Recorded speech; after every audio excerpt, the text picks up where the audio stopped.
bagi sebagian orang Jawa, terutama Jawa Tengah, ini tidak asing lagi dengan ucapan kebo nusu kudel. Kebo itu kerbau, nyusu itu yang menyusui, kudel itu anak kerbau. Bismillahirrahmanirrahim.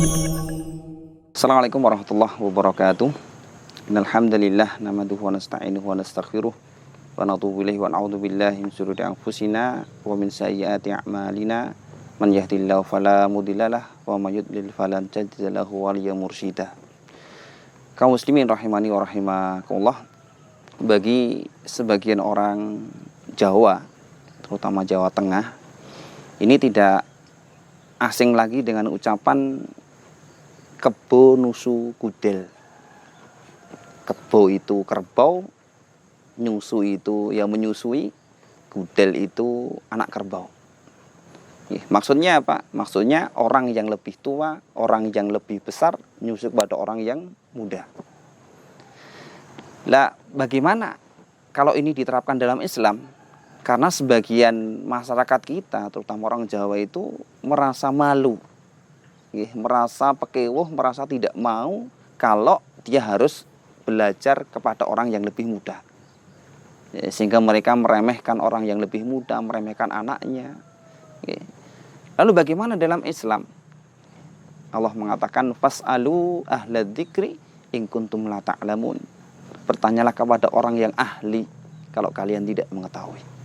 Jadi di sini adalah ahla dzikri, orang yang ahli, baik itu muda ataupun itu adalah orang kecil, anak kecil. Kalau memang ahli, maka kita harus bertanya kepada orang tersebut. Pernah terjadi di zaman sahabat, di Khalifah Abu Bakar, ada sebuah surat, idza jaa nasrullahi wal fath wa ra'aitan nasa yadkhuluna fi dinillahi afwaja fasabbih bihamdi rabbika wastaghfiruh innahu kana tawwaba. Sahabat ini mengumpulkan sahabat-sahabat yang lain.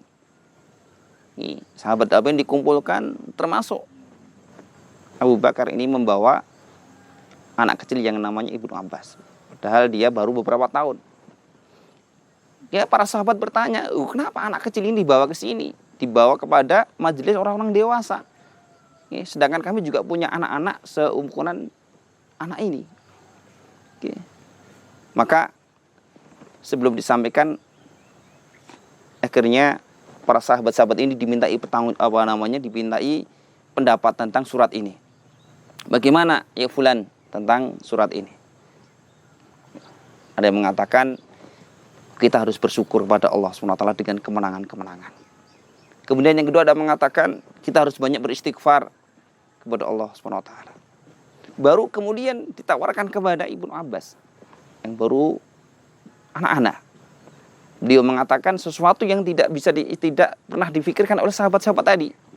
Dia mengatakan ayat ini menunjukkan dekatnya wafatnya Rasulullah SAW. Dan akhirnya benar. Beberapa saat setelah itu Rasulullah SAW meninggal. Jadi anak kecil itu tidak kemudian kita remehkan. Imam Bukhari mengatakan kepada Imam Tirmidzi, yang Imam Bukhari itu adalah guru dari Imam Tirmidzi. Imam Tirmidzi berguru kepada Imam Bukhari. Beliau mengatakan, ma intafa'tu bika aksar mimman tafa'ta minni. Yang aku ambil faedah dari engkau Imam Tirmidzi itu lebih banyak daripada apa yang engkau ambil dariku.